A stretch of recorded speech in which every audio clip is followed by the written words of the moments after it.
parce qu'il n'y a plus rien de vrai. Ce Paul Biya depuis des dizaines d'années. Ah bon? Il n'y a plus rien du tout. L'une des raisons pour lesquelles il n'a pas remanié entre 2019 et 2025, c'était pour la mascarade que vous avez vue. Tout simplement. Parce que imaginez que le président avait jeté beaucoup d'entre eux au quartier. Que beaucoup auraient rallié l'opposition et Issa Chiroma, vous aurez vu les anciens ministres et tout ça. Il avait parfaitement compris qu'en les gardant au gouvernement avec toutes leurs casseroles, ce sont ces gens-là qui allaient se démerder pour le faire réélire coûte que vaille, même par la force. Et je vais vous dire que cette élection a été extrêmement mystique. Extrêmement mystique. Issa Chiroma a justement gagné la bataille mystique. Ah bon? C'est-à-dire que, je vais vous dire qu'il a gagné la bataille mystique, mais bien lui arracher la victoire en plein jour. C'est-à-dire à travers le Conseil constitutionnel et tout ce qu'on a eu. Ça, je vous le dis clairement. Donc, il était prêt. Parce que Biya, que le grand nom accepté encore jusqu'en 2018, ne pouvait pas connaître une telle avarie d'aéronef. Vous croyez que nous sommes dans une affaire simple? Dites-nous. C'est une bataille entre des baphomettes qui se passe. Après la prestation de serment du président Paul Biya, Valère Bessala est dans quel état d'âme? Non, moi je n'ai pas d'état d'âme. Je crois que c'est une déformation à la fois professionnelle et pratique. Donc je n'ai vraiment pas d'état d'âme. Je crois que j'apprécie juste les événements à la juste valeur. Celui que le Conseil constitutionnel a déclaré comme vainqueur a prêté serment. Et je crois que je me situe du côté du peuple qui justement s'attend à voir, on va dire ça comme ça, c'est discutable le mot, les espérances qui seront réalisées ou alors la probabilité des espérances qui sera effectivement réalisée sur le terrain. Ça j'en doute personnellement, mais je crois que le peuple est dans cette logique-là.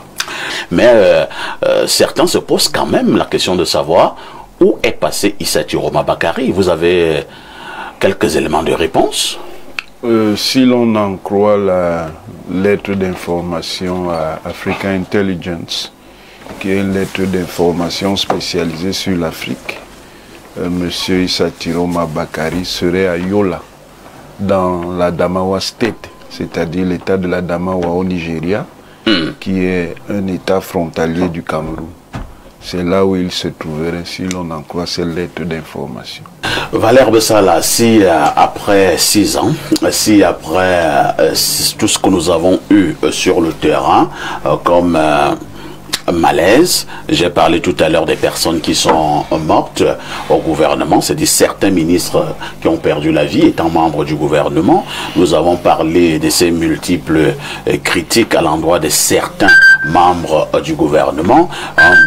Une bonne partie du peuple camerounais pense que le gouvernement, certains membres brillent par une certaine incompétence, mais le président a quand même tenu ce gouvernement pendant 6 ans.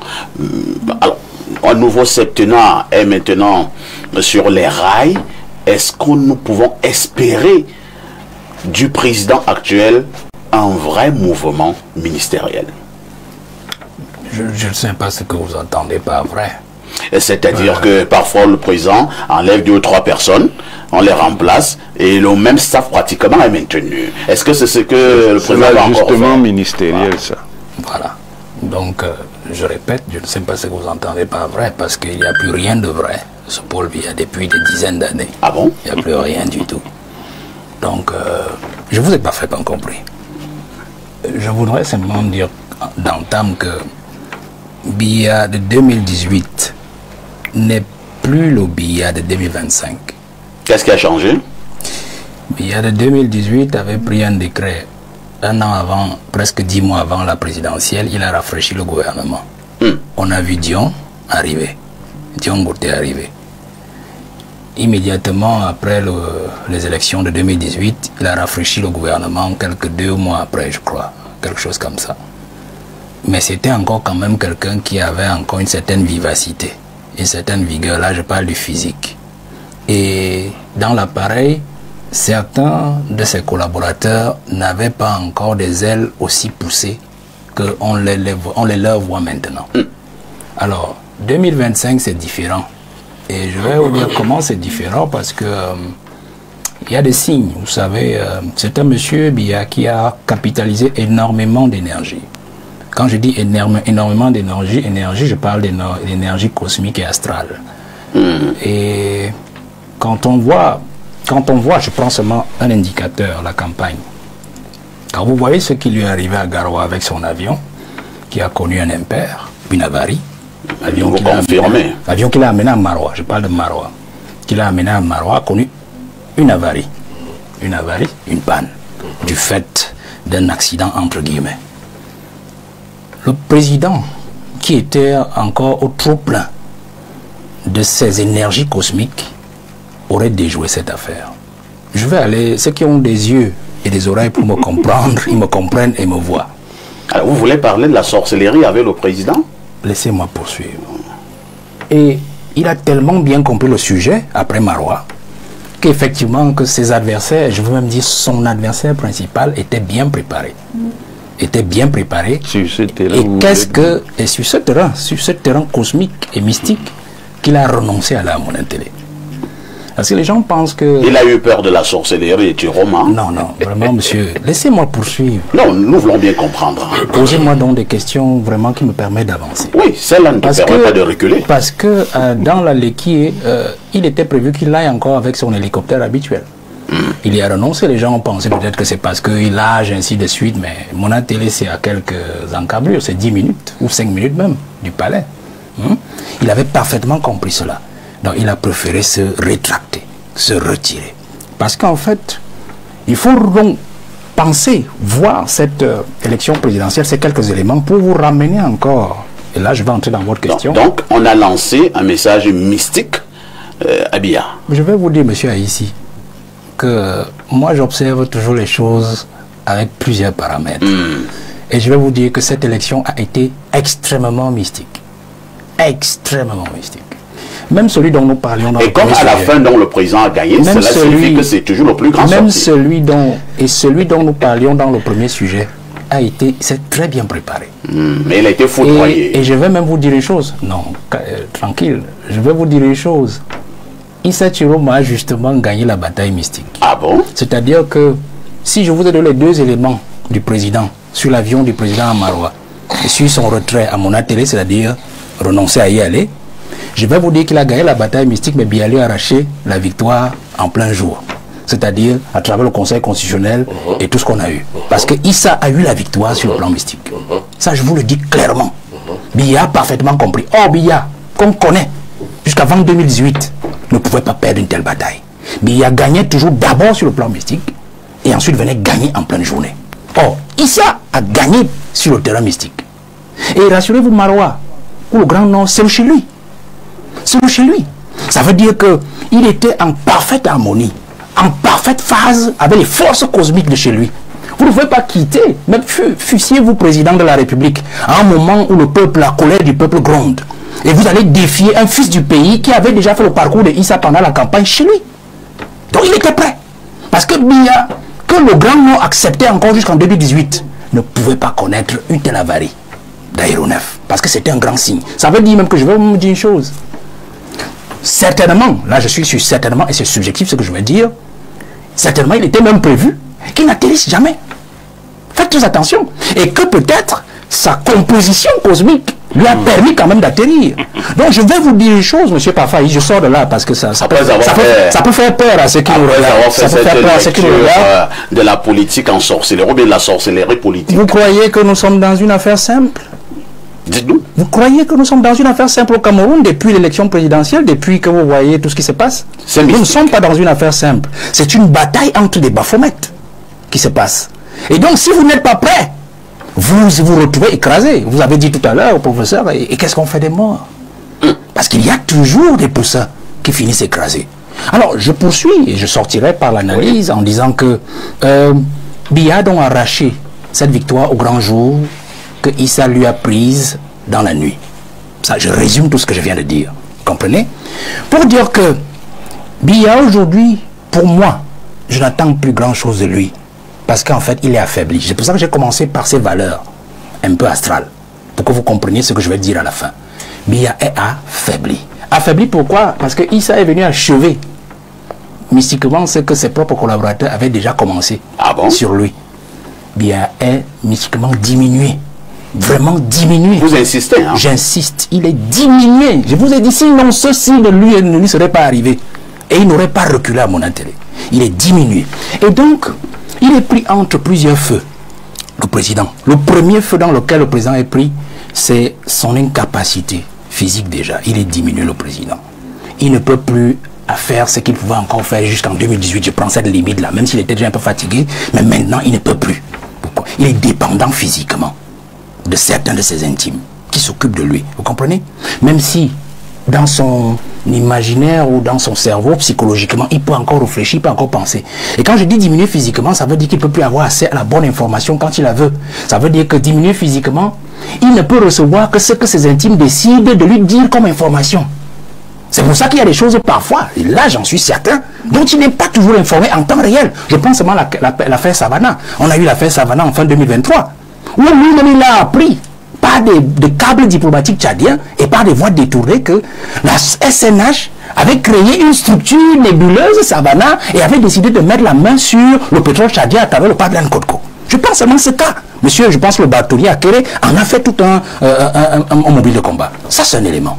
L'autre feu, c'est le feu de ses propres collaborateurs, qui justement sont passés par ses intimes pour pouvoir l'atteindre.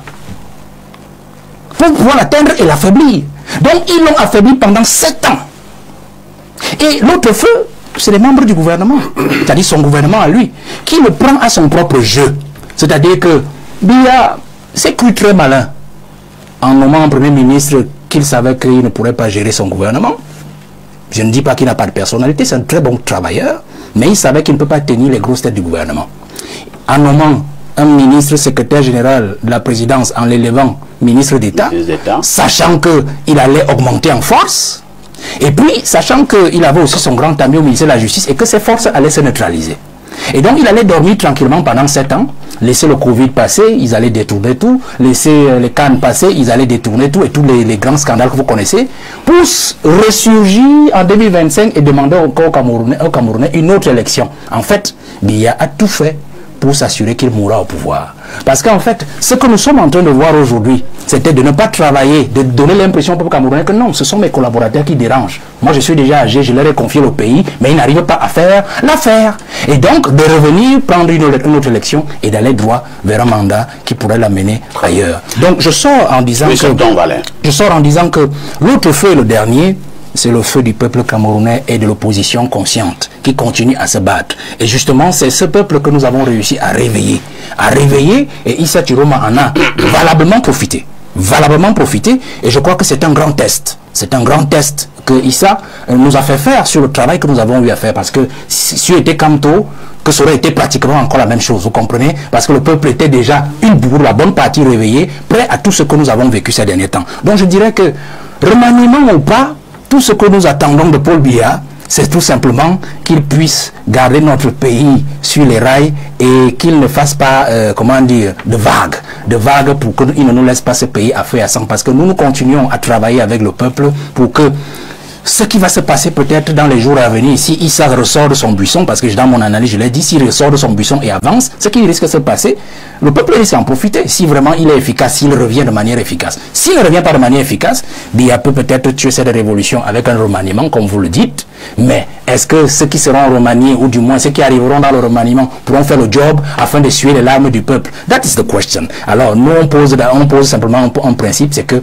Biya, remaniement ou pas, le peuple dit, il faut partir avec vos collaborateurs. Si vous ne voulez pas partir avec vos collaborateurs, nettoyez le système pour que le peuple au moins vous retire de sa vengeance, vous retire de sa colère, pour qu'au moins le Cameroun reste toujours debout. Ça veut encore réagir, hein, Valère Bessala. Le professeur Wanangini insiste, tant que l'homme a encore toutes ses capacités mentales, il n'y a aucun souci. Personne de nous, sauf preuve ici, n'a le bulletin de santé du président. Personne. Donc alors, autant je ne peux pas dire avec certitude qu'il ne peut plus, autant aussi ceux qui disent qu'ils peuvent ne peuvent pas le dire avec certitude et preuve à l'appui. Donc nous autres qui disons qu'il ne peut plus ou alors il ne pourrait plus sur une certaine proportion, c'est sur ce que nous voyons, ce que nous écoutons. Bon, donc je voudrais dire que on parle du discours du président. Les discours du président ne valent plus rien au Cameroun. Je prends le discours du 31 décembre, je crois que René Tchoula en a parlé, ou René Bidou, 2018. Ce septennat sera le plus important. Oui, il a dit. Vous avez l'impression qu'il a été le plus important? Non. Positivement? Non. Non. Mais négativement? Oui. Les détournements, Covid, les morts dans le gouvernement, on n'a jamais renouvelé, le Conseil supérieur de la magistrature, il n'a jamais tenu, quand Conseil ministériel, rien du tout. Donc, vous comprenez, et l'homme revient encore à la prestation de serment avec un discours où il a senti quand même que la jeunesse s'est réveillée, parce que ce qui se passe actuellement, c'est la jeunesse. C'est la jeunesse. Ils sont coincés de ce que la jeunesse qu'ils ont utilisée pendant 40 ans commence à s'éveiller. Et que la jeunesse de 2025 et de 2018 est en train de se démultiplier. Et c'est pour cela qu'ils ont fait une emphase, celui qui a rédigé le discours sur la jeunesse et la femme. Mais alors, et quand même il dit qu'il va faire la part belle à la jeunesse et à la femme, il parlait des travaux IMO à haute intensité de main d'œuvre. Ça veut dire des enfants qui vont prendre les pelles dans les quartiers, les truelles, et au bord de la route, et tout. Voilà ce que Paul Biya réserve à la jeunesse. C'est-à-dire les travaux dans les bords des rues à faire. Alors il faut absolument que la jeunesse intègre, puisque nous parlons du gouvernement, que cette jeunesse intègre effectivement l'appareil pour qu'elle fasse montre de ce dont elle est capable.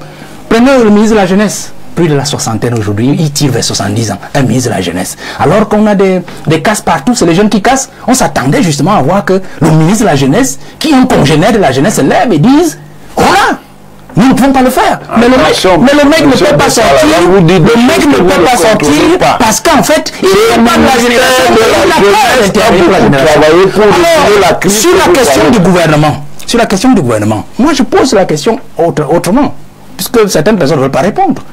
Qui a intérêt à ce qu'un gouvernement soit pris et qui n'a pas intérêt? C'est ça le véritable souci. Lorsqu'un chef a atteint ce niveau, je vais dire entre guillemets, d'incapacité physique apparente, parce que personne n'est dans sa tête pour savoir que psychologiquement, le niveau d'incapacité atteint un tel niveau, vous comprenez? Donc, on se pose à qui a intérêt à ce qu'il n'y ait pas de gouvernement? Ceux qui sont actuellement dans le gouvernement n'ont pas intérêt. La première preuve, c'est qu'il y en a qui sont morts depuis 2022 dans le gouvernement jusqu'à aujourd'hui. Le gouvernement n'est pas sorti parce que tous savaient que un gouvernement qui sort, forcément l'un ou l'autre va perdre sa position. Et que le Biya qui est fatigué maintenant là, on va vers la fin de Biya, c'est-à-dire la fin physique, mais aussi la fin d'un régime. Et donc, un gouvernement suppose qu'ils vont perdre la main sur la succession. C'est-à-dire que celui qui est LGPR risque de ne plus être LGPR au prochain gouvernement. Celui qui est ministre de la Justice, celui qui est ministre de ceci risque de ne plus avoir la même position. Et donc, c'est ce qu'on va nommer qui auront la main sur la succession, puisque le vieux est déjà très âgé. Donc, à tout moment, tout peut arriver. Je m'en excuse. Vous comprenez? Donc, voilà qui a donc intérêt. Ce n'est pas eux. Ils n'ont pas intérêt. Et ils ont même commencé à introduire dans nos esprits une affaire de vice-présidence. On en parle non, je suis sur le gouvernement. Une affaire de vice-présidence. Alors, qui aurait intérêt à vice-présidence? Je ne crois pas que c'est celui qui est LGPR. Parce que pour le moment, c'est lui qui tient le pays. C'est lui qui donne les ordres aux autres ministres pendant que le Premier ministre se range les doigts. Instruction du président. Très bien, très bien. Quelqu'un a dit qu'il gouverne derrière les rideaux. Et donc, vous croyez qu'il aurait un intérêt à ce qu'il y ait un vice-président? Non, il va torpiller le projet. Parce qu'un vice-président suppose qu'on le démette de ses responsabilités ou de sa prégnance sur le reste des membres du gouvernement et sur l'appareil, et que ce soit le vice-président qui fasse le travail à la place de Paul Biya, et que lui s'endorme. Donc nous avons un souci avec le Biya d'aujourd'hui. Je termine par là. Nous avons un souci avec le Biya d'aujourd'hui. Et je sors par là pour dire que le problème aujourd'hui, et ça c'est un appel aussi, à ceux qui partagent son intimité. C'est-à-dire que c'est le moment pour ceux qui sont dans son intimité, notamment dans sa cuisine, de comprendre que Biya vous a laissé cette année pour faire du Cameroun ce que vous voulez. Le pétrole de la SNH, les ministres qui détournent et qui parfois donnent des bakchiches à gauche et à droite. Il vous a laissé 7 ans. Permettez-vous qui partagez l'intimité du président de la République que ce monsieur, ce patriarche, sorte par la grande porte. Permettez-vous de prendre vraiment, si on dit qu'il y aura vraiment un gouvernement, qu'il prenne vraiment un gouvernement pour nettoyer, qui châtie et qui essuie les larmes du peuple. Parce qu'effectivement, tout se passe dans sa cuisine. Merci. Et Valère Bessala, lorsque nous parlons des réformes des institutions probablement qui pourraient intervenir lors de ce septennat, vous pensez à quoi? Je pense qu'il n'y aura rien du tout. Ah bon? Parce que je suis fidèle à ma logique. Vous savez, comme on est un État extrêmement jacobin, donc centralisation à outrance, et tout tourne autour de l'homme Paul Biya. Donc, autant il s'affaiblit physiquement que tout s'affaiblit aussi avec lui. Ah bon? Donc tant qu'il est là, je ne vois pas quelle est la réforme pertinente qui sera faite. Premièrement, c'est que le président est apparu dans son histoire, que je regarde depuis un bon bout, comme un monsieur qui a peur du changement. Le président a extrêmement peur de la nouveauté. Hostile au changement. Il est même hostile, merci. Il est hostile à la nouveauté, au changement. Pour une simple raison, quand vous l'observez. On parlait du remaniement tout à l'heure. Et vous-même, vous le disiez. Les mêmes gens tout le temps. Il n'aime pas voir de nouvelles figures. C'est-à-dire des figures sur lesquelles il n'a pas une mainmise, une maîtrise particulière. N'en parlons plus des institutions. La décentralisation n'est pas de date pas 2019. C'est dans la Constitution de 1996. Tout à fait. Mais il a mis combien de temps pour la matérialiser? Plus de 20 ans, par le code de 2019. Vous voyez? Donc il y a un souci, ça c'est le premier élément. Le président a peur de la nouveauté, il a peur du changement. Et le président en plus a organisé ces institutions à son propre service. Autant ses ministres, il les nomme pour lui-même s'en servir, mais aussi pour se servir d'eux. Parce qu'aujourd'hui, regardez, on parle encore du remaniement. L'une des raisons pour lesquelles il n'a pas remanié entre 2019 et 2025, c'était pour la mascarade que vous avez vue. Tout simplement. Parce que imaginez que le président avait jeté beaucoup d'entre eux au quartier. Que beaucoup auraient rallié l'opposition et Issa Chiroma, vous aurez vu les anciens ministres et tout ça. Il avait parfaitement compris qu'en les gardant au gouvernement avec toute leur casserole, ce sont ces gens-là qui allaient se démerder pour le faire réélire coûte que vaille, même par la force. Vous comprenez? Donc c'est ça la logique du président aujourd'hui. La troisième chose, quand on parle des institutions, c'est... Et le professeur en parlait tout à l'heure pour parler de cette affaire de vice-présidence dont je ne veux même pas entendre, je ne veux même pas rêver de ça. Je ne veux même pas rêver de ça. Parce qu'en fait, ce n'est qu'une logique pour permettre à Paul Biya de mourir au pouvoir. Parce qu'en fait, ça va arranger ses collaborateurs, puisque tant que Biya est là, et ils sont sûrs d'être toujours là. Tant que Biya est président de la République, eux, ils sont sûrs de tenir toujours les manettes de l'État et de gouverner derrière le rideau, comme le disait Léné Bidoum tout à l'heure. Donc, un poste de vice-président serait la bienvenue, parce qu'en fait, on va convaincre désormais les Camerounais de ce que le président, parce qu'il est déjà fatigué, a alors créé un poste de vice-président. C'est lui qui va faire le travail au quotidien pendant que Biya dort et attend la mort. Vous voyez? C'est ça qui est mauvais et méchant dans une république. Comprenez? Alors moi, je ne veux pas rêver de ça. Je ne veux même pas entendre ça dans un cauchemar. Alors, l'autre élément, M. Parfait, ici, pour parler des institutions, c'est que Biya pense le Cameroun, j'ai toujours l'habitude de le dire, pense le Cameroun toujours sur au moins 20 années à l'avance. Tout ce que nous voyons aujourd'hui, quand vous regardez comment Biya fonctionne, vous savez qu'il avait tout prévu. Il avait tout prévu. 1992, lorsque les aînés Tuile et Bidoum sont au four au moulin avec les villes mortes et tout ça, Biya a sorti de là puis ses résolutions. Hein. Il savait qu'il doit conduire la machine au moins jusqu'en 2011. Même ceux qui ont demandé la conférence souveraine, nationale souveraine, il leur a donné autre chose. Mais il savait déjà qu'il n'allait même pas appliquer ce double mandat de 7 ans x 2. La preuve, c'est qu'en 2008, après, il a fait sauter la feuille. Voilà. Et en 2011, il a repensé encore le Cameroun jusqu'à sa mort. Parce que vous voyez, tout ce que nous vivons aujourd'hui, ce n'est que la programmation de Paul Biya. Donc je refuse de penser que Biya va réformer quelque chose.